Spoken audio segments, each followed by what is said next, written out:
जैन दोस्तों, जैसे कि वीडियो में देख लिया होगा, इस वीडियो में हम लोग ने 3 टॉपिक को कवर करना है। सबसे पहला हमारा है वन वे क्लासिफिकेशन, दूसरा है मैथमेटिकल मॉडल जिसको हम लोग एनालिसिस के नाम से भी जानते हैं, और इस चैप्टर में एनालिसिस के नाम से मैक्सिमम टाइम जानेंगे। और जो थर्ड है वो बहुत ज़्यादा छोटा है, मीन सम ऑफ स्क्वायर। ये 3 टॉपिक जो होगा वो कवर होगा, जिसमें से एनालिसिस और मैथमेटिकल मॉडल जो दोनों एक ही हैं वो बहुत ज़्यादा इंपॉर्टेंट है, क्योंकि हर क्वेश्चन में यही लगेगा, क्योंकि ये जनरल टर्म में बताने वाला हूँ, जनरल सॉल्व करके बताऊंगा। तो चलिए देखते हैं बिना देरी के क्या है वन वे क्लासिफिकेशन, जानते हैं। वन वे क्लासिफिकेशन को जानने से के लिए हम सबसे पहले देखेंगे कि हमारे पास सैंपल कैसा है, ऑब्जर्वेशन कैसा है, उसी से बेसिस टेबल बनाएंगे। टेबल बनाने के बाद थोड़ा सा उसके बारे में ब्रीफ नॉलेज लेंगे, उसके बाद आगे बढ़ेंगे। देखते हैं, सबसे एक तरफ है हमारा क्लास, सैंपल ऑब्जर्वेशन और सैंपल और मीन। ठीक है, क्लास क्या है? क्लास जैसे कि आप देख सकते हो 1 2 3 ऐसे करके आए, ऐसे करके के। हमारे पूरे क्लास जो है वो के है। एक तरह से कह सकते हो कि आप इंडिविजुअल। एग्जाम्पल के नाम से ये ठीक वैसा ही क्लास है जैसे कि हम लोग स्कूल या कॉलेज में जानते हैं कि हर एक क्लास में कुछ बच्चे होते हैं। ठीक है, वैसे ही दूसरे क्लास में भी कुछ बच्चे होंगे, वैसे तीसरे क्लास में कुछ बच्चे होंगे, आयथ में भी होंगे और के में भी। ये वही क्लास से रिलेटेड है इसमें। ठीक है, अब इस क्लास 1 में ध्यान से देखो तो सैंपल ऑब्जर्वेशन कितने हैं। इस क्लास का मतलब ऐसे देखो, ये पहला नंबर होगा वो हमारा क्लास डिनोट करेगा, और दूसरा जो होगा वो हमारा ऑब्जर्वेशन डिनोट करेगा, मतलब सैंपल ऑब्जर्वेशन डिनोट करेगा। तो ये y11 मतलब y पहले क्लास का पहला एलिमेंट, y12 का मतलब पहले क्लास का दूसरा एलिमेंट। ऐसे करते हुए पहले क्लास का n1 एलिमेंट। n1 इसलिए लिया गया है क्योंकि हमारे सैंपल जो है वो पूरे n है, लेकिन जनरल टर्म में सब में n लेना मुमकिन नहीं है, क्योंकि हर क्लास में n से वेरिएशन हो सकता है, इसलिए उसको n1 n2 n3 ni, क्योंकि i है जनरल फॉर्म में, और यहाँ पे n के। ये हमारे सैंपल, और हर क्लास में कितने सैंपल हैं वो लिखेंगे। ठीक है, पहले क्लास में पूरे इतने हैं, मतलब y1 n1, मतलब पूरे एलिमेंट कितने होंगे?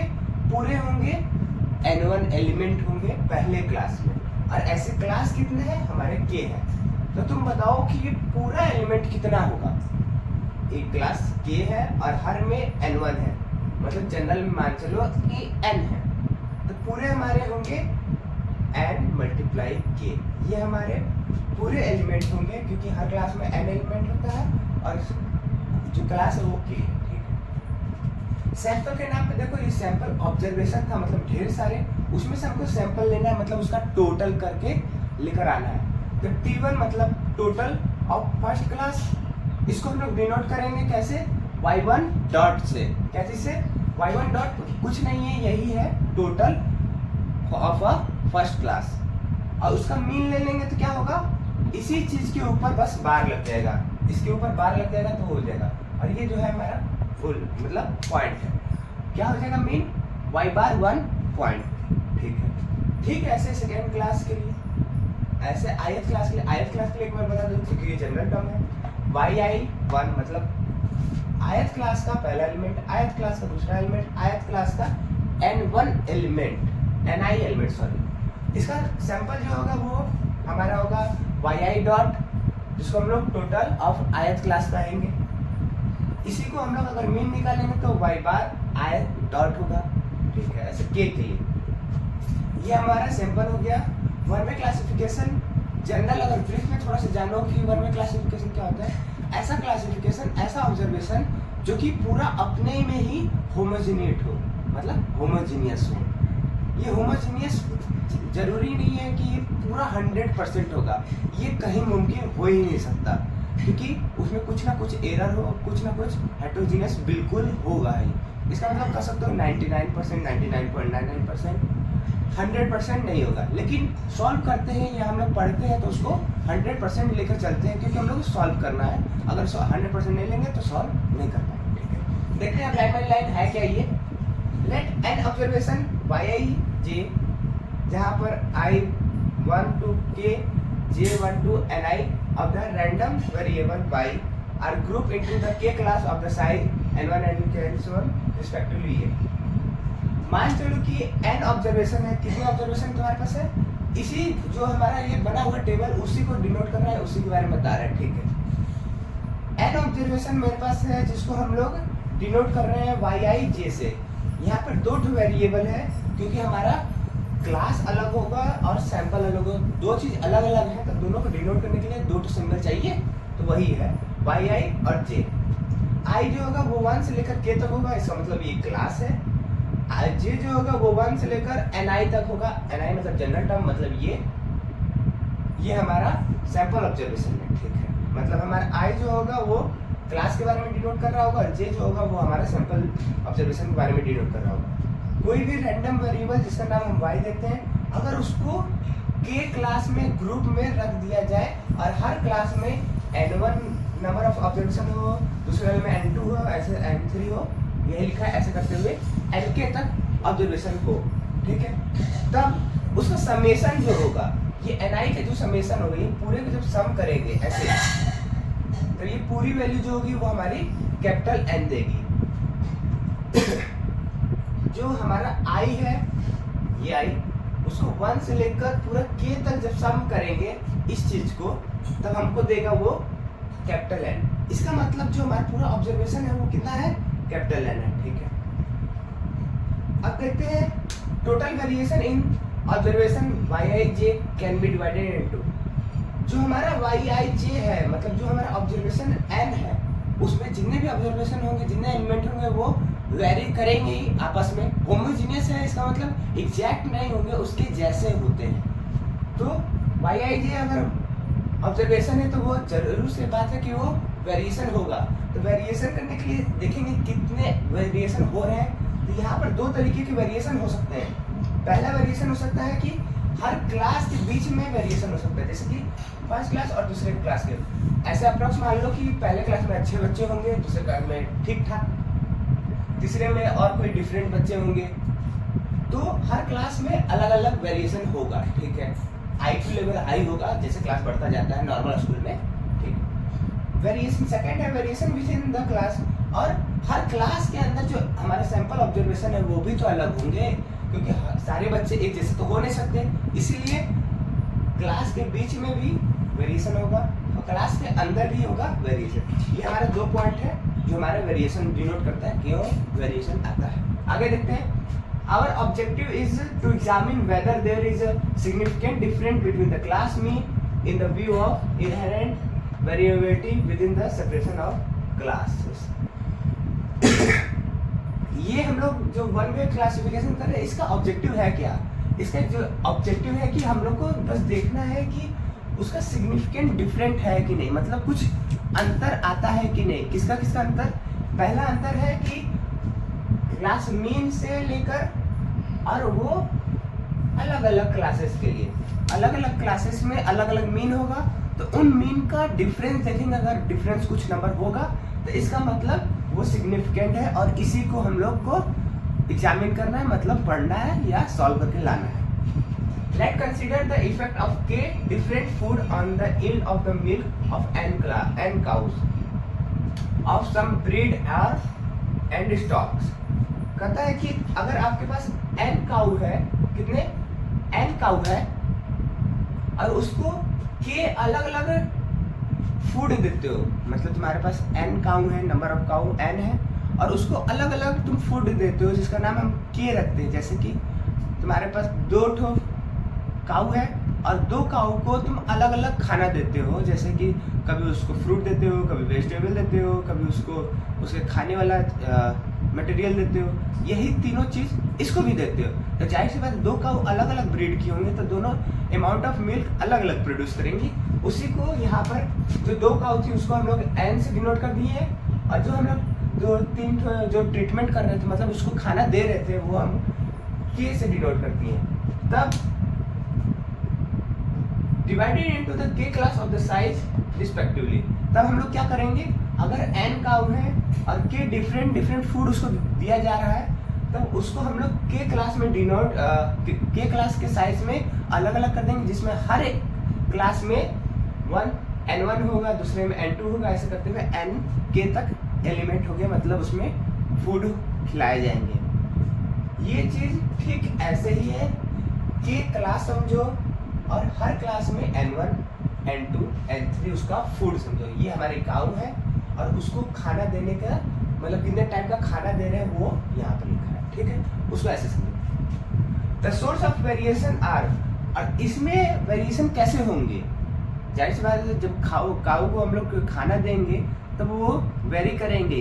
और ये जो बात जान रहे हो कि काऊ को अलग अलग फूड दे रहे हो, इसी को हम लोग जनरल फॉर्म में ट्रीटमेंट करते हैं। पिछली वीडियो में सारा टर्मिनोलॉजी बता चुका हूँ, और वो इम्पोर्टेंट भी है 2-2 मार्क्स के लिए, छोटे क्वेश्चन के लिए। The source of variation are, variation करने के लिए क्या क्या सोर्स होगा, क्या क्या अंतर होगा। सबसे पहले जो फूड का इफेक्ट है या कह लो ट्रीटमेंट, जो फूड का इफेक्ट है या ट्रीटमेंट कर लो, वो हर काऊ पे डिफरेंट होगा। तो डिफरेंट होगा तो काऊ भी अपना मिल्क डिफरेंट प्रोड्यूस करेगी। जहाँ पर टीआई जो होगा वो 1 से लेकर के तक एलिमेंट क्लासेस होंगे, ठीक है। दूसरा है error produce by the variation caused by the can not be measure. कुछ ऐसे भी वेरिएशन होंगे जिसको हम लोग मेजर नहीं कर सकते और उसी का नाम हम लोग एरर दे देते हैं। जैसे कि काऊ के टर्म में देखा जाए तो काऊ बीमार हो सकती है, बीच में कभी भी हो सकती है, उसका कोई तो है नहीं, तो वो एरर के नाम पर आएगा। या हो सकता है कि जैसे काऊ का जो कॉल्फ होता है, मतलब बच्चा होता है, वो ज़्यादा दूध पी ले, कम अमाउंट में दूध दे, कुछ भी एरर आ सकता है। तो ये सेकंड वाला पार्ट जो है वो हमारा एरर होगा। ये 2 तरीके का सोर्स है जो कि हम लोग वेरिएशन ला सकता है। इसके आगे देखते हैं, अब देखते हैं मैथमेटिकल मॉडल और एनालिसिस। इस चीज को जो हम कर रहे हैं वो अभी एनालिसिस है, उसी को हम लोग मैथमेटिकल मॉडल के नाम से जानते हैं, क्योंकि ये जो टर्म ऊपर वाले 3 चीज दिख रहा है वो मैथमेटिकल मॉडल्स ही है, मतलब मॉडल्स ही है वो, इसलिए इसका नाम मैथमेटिकल मॉडल पड़ा है। जाहिर सी बात है अगर कोई चीज होगा तो उसमें डिफॉल्ट भी होगा, अगर डिफॉल्ट और वो चीज को मिला दोगे तो पूरा टोटल जो हमारी चीज होगी वो आ जाएगी। कुछ वैसे ही यहाँ पर लिखा है Yij equal to mu I plus error Ij, मतलब समेशन Ij, इसको सिग्मा भी बोलते हैं, सिग्मा Ij, ठीक है। अगर हम लोग म्यू आई वैसे रखेंगे और उसमें म्यू को प्लस और माइनस कर देंगे तो कोई डिफरेंट होगा या नहीं, डिफरेंट नहीं होगा। इसको हम लोग लिख सकते हैं प्लस, इसको वैसे के वैसे। और ये जो ब्रैकेट में लिखा है इसको हम लोग अल्फा आई के नाम से भी जानते हैं, जहां पर आई जो होगा 1 से लेकर के तक होगा, जे जो होगा 1 से लेकर एन आई तक होगा। वाई आई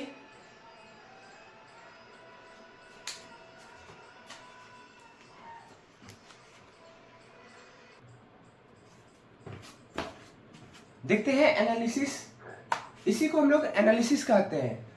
इसका नाम हम लोग कभी कभार मैथमेटिकल मॉडल्स के नाम से भी जानते हैं, क्योंकि ये जो चीज लिखे हैं वो मॉडल है और इसी को हम लोग मैथमेटिकल सॉल्व करते हैं, इसलिए मैथमेटिकल मॉडल को नाम से जानते हैं। चलो देखते हैं क्या है।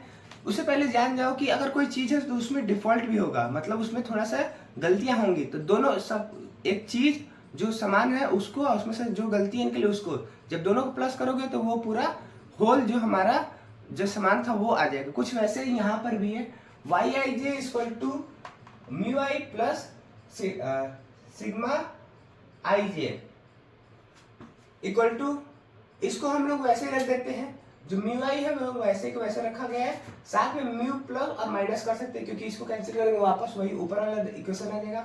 और सिग्मा आई जे वैसे करा, जो ये ब्रैकेट में म्यू आई माइनस म्यू लिखा है उसको हम लोग अल्फा आई के नाम से भी जानते हैं, जहां पर आई जो होगा 1 से लेकर के तक होगा, जे जो होगा वो 1 से लेकर एन आई तक होगा।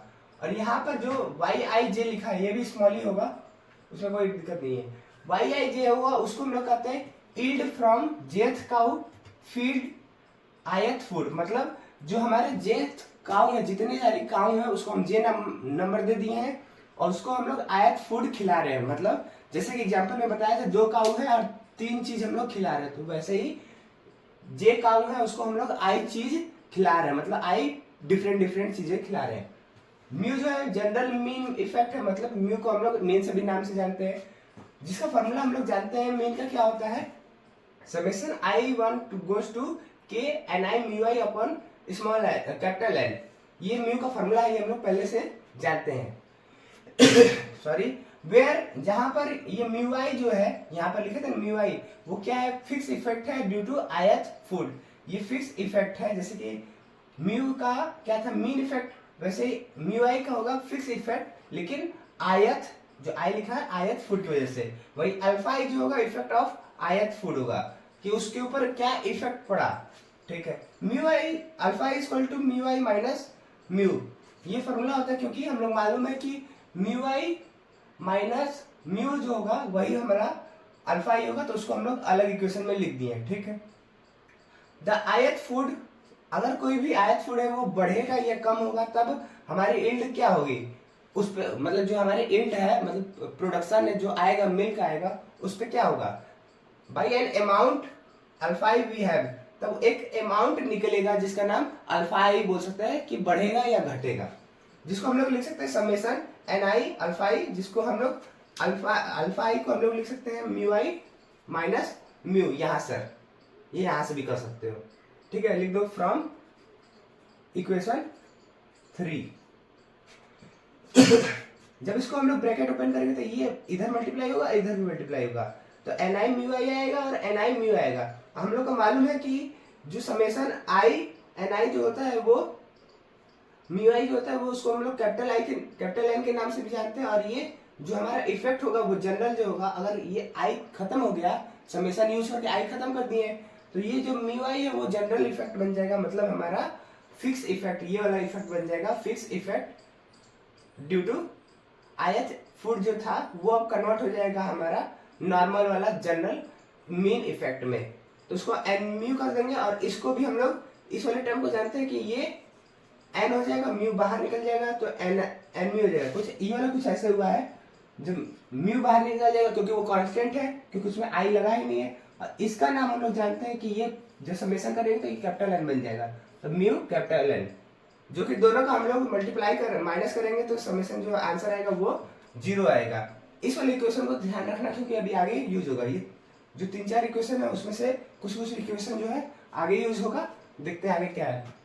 यहाँ पे सिग्मा आई जे जो है वो error effect due to chance है, मतलब जो हमारा चांस मतलब होता है, यहाँ पर जो चांस लिखा है उसका मतलब यहाँ पर अनकंट्रोल फैक्टर्स, कुछ ऐसे फैक्टर हैं जिसको हम लोग कंट्रोल नहीं कर सकते हैं, जैसे कि काऊ को बीमार होना, ये हम लोग कंट्रोल नहीं कर सकते हैं। ठीक है, वही जो उसकी वजह से जो हमारा एरर आएगा उसको हम लोग सिग्मा आई जे कहेंगे, जो कि हमारा सिग्मा आई जे जो होगा वो हमारा फॉलो करेगा नॉर्मल डिस्ट्रीब्यूशन, जहाँ पे मीन उसका 0 होगा और वेरिएंस होगा सिग्मा ई स्क्वायर होगा, और ये फॉलो करेगा आइडेंटिकल इंडिपेंडेंट डिस्ट्रीब्यूशन, ये IID से डिनोट करते हैं। ठीक है, the estimate of the mu and alpha I are the obtained by the minimizing the sum of the square of the residual। जब हम लोग को क्या चाहिए, हम लोग को चाहिए कि ये म्यू और अल्फा आई निकल जाए, उसकी वैल्यू मालूम चल जाए, तो हम लोग आगे इसमें आने वाले इक्वेशन में यहाँ पर जो हमारा मॉडल्स बना है, ये वाला इक्वेशन, पहला वाला इक्वेशन, इसी में हम लोग को क्या चाहिए, अगर म्यू की वैल्यू चल गई और अल्फा आई की वैल्यू मालूम चल जाएगी तो इसमें हम लोग पुट कर सकते हैं, लेकिन ये जो एरर होगा तो वो तो एरर ही होगा, वो तो उसको भी निकालना ही पड़ेगा। तो देखते हैं म्यू और अल्फा आई मेन जो है कैसे निकलेगा। इसके लिए हम लोग को फॉर्मूला है, हम लोग को जानना है, रटना ही कर लो, याद करना है। Sum of the square of reducible, उसको कुछ ऐसे लिखते हैं, ऐसे डिनोट करते हैं, summation I goes 1 to K summation I J 1 to N I sigma I J का स्क्वायर, इसको लिखते हैं।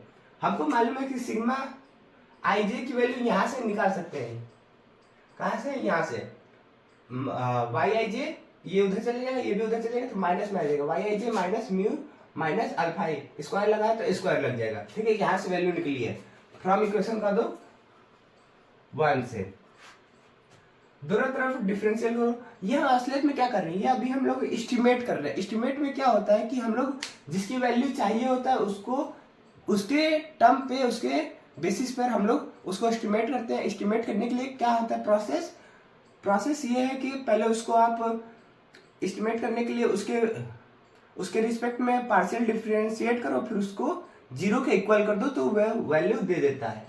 तो इसके रिस्पेक्ट में डिफरेंशिएट कर रही है, ये हमारी वैल्यू आ गई। ठीक है, ये हमारी एस है, दोनों तरफ हमको पहले चाहिए म्यू, देख लेते हैं, फिर उसके बाद अल्फा निकल जाएगा। म्यू को तो म्यू के रिस्पेक्ट में डिफरेंशिएट पार्शियल डिफरेंशिएट के दोनों साइड करेंगे। ठीक है, वैसे को ऐसे लिखा है। इसको डिफ्रेंशिएट करेंगे तो जो पावर आएगा वो आ जाएगा, ये वैसे ही। और जो इसका टर्म होगा म्यू जो है उसको डिफ्रेंशिएट करेंगे, माइनस लिखा है तो माइनस म्यू का 1 ये आया। उसको जब डिफ्रेंशिएट कर दिया तो उसकी वैल्यू जो होगी वो 0 के इक्वल में पुट करेंगे। तो ये जो वैल्यू है होगी उसको हम लोग 0 के इक्वल पुट किए। 2 और -1 उस साइड जाएगा तो वो बन जाएगा 0, तो बचेगा समेसन, डबल समेसन, जो ब्रैकेट की वैल्यू लिखी है वही यहाँ पर लिखा है, ठीक है। समेसन ब्रैकेट के अंदर एस्टिमेट मतलब मल्टीप्लाई कर देंगे तो जाएगा तीनों के साथ, ठीक है। तीनों के साथ मल्टीप्लाई हुआ। यहाँ पे समेसन जो है हर जगह आप समझिएगा यही समेसन है। ये जो समेसन लिखा है I से 1 to K, J से 1 to Ni, उसी को समझिएगा, हर जगह वही लिखा है कि बार बार लिखना अच्छा नहीं लगता, ठीक है। लिख दिए। ये मालूम है हमको क्या होता है, एन म्यू होता है। कैसे एन म्यू होता है, इसको बाहर निकाल के लाओ, देखो ये 1 J से लेकर 1 और ये K तक N तक Ni। जब ये समेसन लगाएंगे तो क्या होगा, यहाँ पे कोई जनरल टर्म नहीं है तो म्यू जो होगा वो इस साइड आ जाएगा, मतलब बाहर आ जाएगा नेक्स्ट स्टेप में। और इसकी वैल्यू समेसन फ्रॉम आई तो K आएगा और समेसन फ्रॉम J से लेकर N तो ये आएगा। जब हम लोग पीछे टेबल बनाए थे तो कैसा था, इसी का जो मल्टीप्लाई करने पर हमारे कैपिटल वैल्यू आ रही थी, मतलब पूरा ऑब्जर्वेशन हम लोग लेट किए थे। तो ये म्यू इधर चल रहा है, म्यू आई, इससे वैल्यू आ गया, एन म्यू आ गया। और हम लोग को मालूम है कि अल्फा आई का वैल्यू जो होता है वो 0 होता है। ये 0 कैसे हुआ, ये यहां से हुआ, ये वाला जो वैल्यू है इक्वेशन नंबर 4 से 0 हो गया। कैसे, यहाँ पे देखो summation Ni alpha I equal to 0 है, तो Ni जो है वो जनरल टर्म है, ठीक है।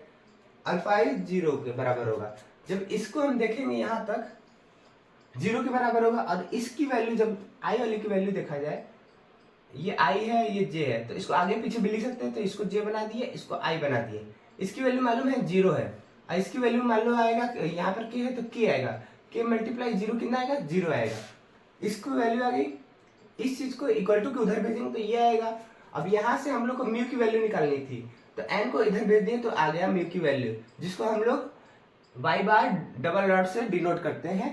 और ये जो होगा वो म्यू कैप होगा। इसका मतलब जहां पर भी हम लोग ये एस्टिमेट करके उसकी वैल्यू निकाले हैं वो हमारा म्यू कैप होगा। इसी को कहेंगे म्यू एस्टिमेट, मतलब म्यू का एस्टिमेट निकाले हैं, वैल्यू कितना आएगा y बार डबल डॉट, इसी चीज को कहेंगे म्यू का एस्टिमेट। आगे देखते हैं, अब अल्फा का एस्टिमेट निकालते हैं। जैसे कि म्यू का एस्टिमेट निकालनी है, अब अल्फा आई का भी एस्टिमेट हमको निकालना होगा। तो देखिए क्या करना, टू एस्टिमेट अल्फा आई, तो हम लोग जो इक्वेशन बनाए थे उसको अल्फा आई के रिस्पेक्ट में डिफरेंशिएट करेंगे। तो 2 आगे आ गया, summation j Y I J minus mu minus alpha आई और -1, क्योंकि हम लोग को अल्फा आई के रिस्पेक्ट में करना था, माइनस इसका रह जाएगा और अल्फा 1 हो जाएगा, ठीक है।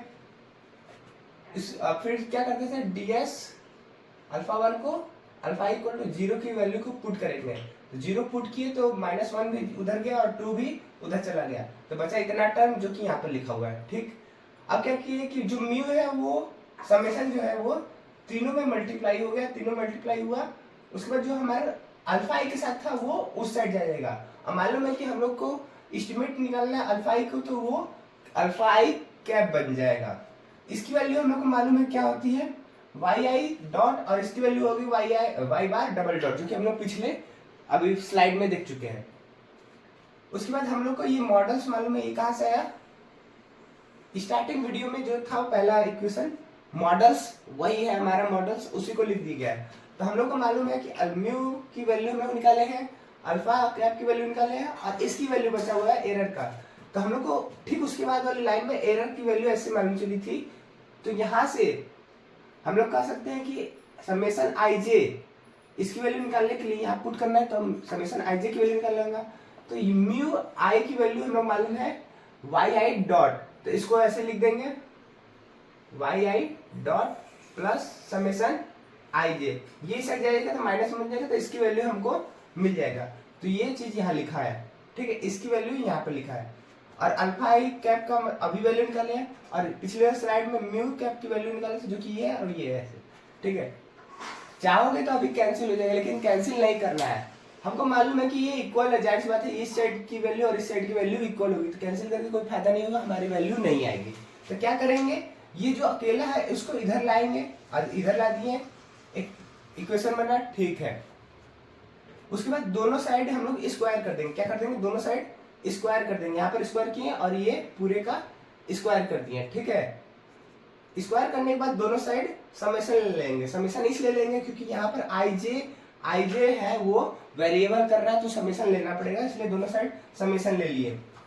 ये समेशन ऐसे रहा। इसको क्या करेंगे कि इसका स्क्वायर तोड़ेंगे। ये एक टर्म है, ये एक टर्म है, तो इसका a प्लस बी का होल स्क्वायर का फॉर्मूला लगाएंगे तो उसकी वैल्यू से तोड़ेंगे। ये पहला टर्म का स्क्वायर, दूसरा टर्म का स्क्वायर प्लस 2a पहला टर्म और दूसरा टर्म। समेशन लगा था तो समेशन सब में जाएगा, इसमें भी समेशन आया, इसमें भी समेशन आया, इसमें भी डबल समेशन, मतलब दोनों समेशन है। यहाँ पर हम लोग वो वाला समेशन यूज करेंगे जहां पर आई वाला होगा, और यहाँ पर यूज करेंगे हम लोग जे वाला।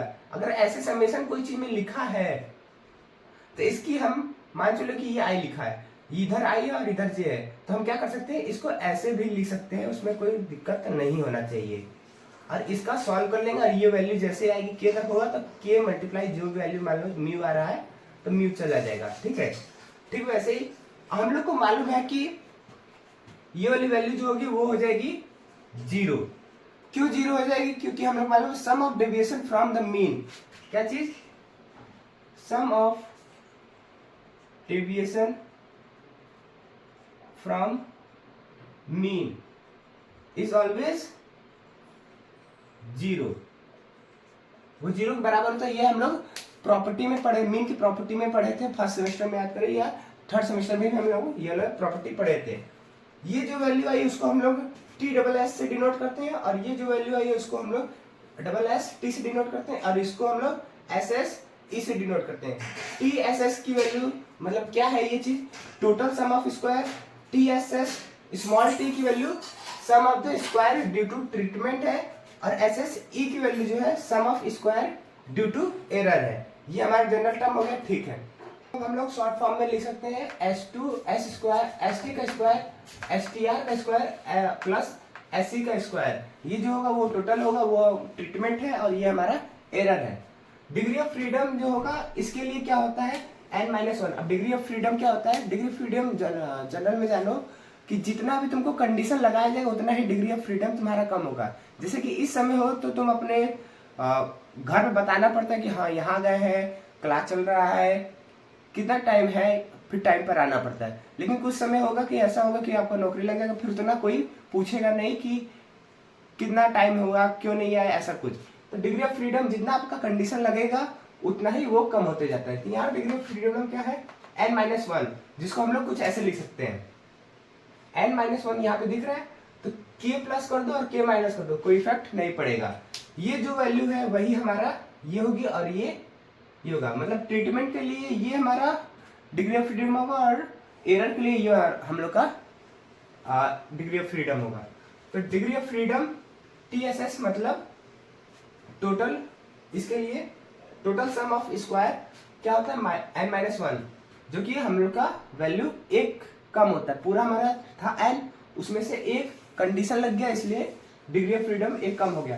Compute from n quantity of the form summation double summation yi minus yi 1 degree of freedom lost due to the linear contract. Linear contract की वजह से एक हमारा डिग्री ऑफ फ्रीडम इसमें से कम हो जाता है। ये जो है हम लोग का पूरा टोटल क्वांटिटी n था इसका, अब उससे 1 कम हो गया है, तब इसकी वैल्यू जो होगी वो 0 के बराबर हो जाएगी, ठीक है। डिग्री ऑफ फ्रीडम SST मतलब सम ऑफ स्क्वायर ट्रीटमेंट की वैल्यू होगी k-1। k-1 सिंस जैसे ये इक्वल हुआ था वैसे ये भी 0 के बराबर होगा। Degree of freedom of sum of square of error n-k, ये वैल्यू आएगी based on n quantity which is the subject k linear contract. k linear contract की वजह से हमारी डिग्री ऑफ फ्रीडम k कम हुई। जैसे इसमें 1 कम हुआ था क्योंकि एक लीनियर कंट्रैक्ट था, वैसे ही यहाँ पर k लीनियर कंट्रैक्ट है, इसलिए हम लोग को k माइनस करना पड़ा, क्योंकि हम लोग फार्मूला बनाए हैं तो उसको डिफाइन करना पड़ेगा। उसकी वैल्यू सेम जैसे इसको लिखा गया है, सेम वैसे इसको भी लिखा गया है, वैसे ही सेम इसको लिखा जाएगा। और 1 की आई की वैल्यू जो होगी यहाँ पर 1 से लेकर k तक होगी, और j की वैल्यू जो होगी वहां पर 1 से लेकर डॉटेड n तक होगी, ni तक। Degree of freedom for various sum of square are always additive. जितना भी डिग्री ऑफ फ्रीडम आएगा किसके लिए, सम ऑफ स्क्वायर के लिए, जो कि यहाँ पे लिखा है देखो, sum of square sum of square sum square, वो हमेशा एडिटिव होगा। इसके लिए ये टोटल है, ये लाने के लिए हमें क्या करना पड़ेगा, इन दोनों का डिग्री सम करना पड़ेगा। इसी चीज को यहाँ पे लिखा गया है, डिग्री ऑफ फ्रीडम कितना भी वेरियस ऑफ स्क्वायर होगा वो हमेशा एडिटिव होता है। अब इसके बाद जो है हमारा mean of sum of square देखते हैं। तो मीन सम ऑफ स्क्वायर बहुत आसान है, जैसे कि हम लोग डिग्री ऑफ फ्रीडम निकाले थे किसके लिए, sum of the square of treatment. तो क्या कर रहे हैं, बस उसको उसके फ्रीडम से डिवाइड कर देना है तो उसका मीन आ जाएगा। जैसे एस टी स्क्वायर अभी निकाले थे अपन k-1, double S T upon k-1, ये दोनों चीज तो एक ही है। उसको जनरल फॉर्म में लिखा है, इसको शॉर्ट फॉर्म में लिखा है, ये शॉर्ट फॉर्म में इसको लिखा है। तो क्या करेंगे, उसको फ्रीडम से, उसके डिग्री ऑफ फ्रीडम से डिवाइड कर देंगे तो आ जाएगा mean sum of square due to treatment, जिसको हम लोग एस टी स्क्वायर के नाम से भी जानते हैं, यहाँ पर जो लिखा है। ठीक है, वैसे ही mean sum of square due to error की वजह से आया है, तो क्या करेंगे, डिग्री ऑफ फ्रीडम से डिवाइड कर देंगे तो उसकी वैल्यू भी आ जाएगी। तो आशा करते हैं कि तीनों वीडियो आपको समझ में आ गया। नहीं समझ में आया होगा तो आप उसको हाथ से लिखेंगे तभी समझ में आएगा। तो फिलहाल के लिए इतना ही, मिलते हैं अगले वीडियो में। जय हिंद।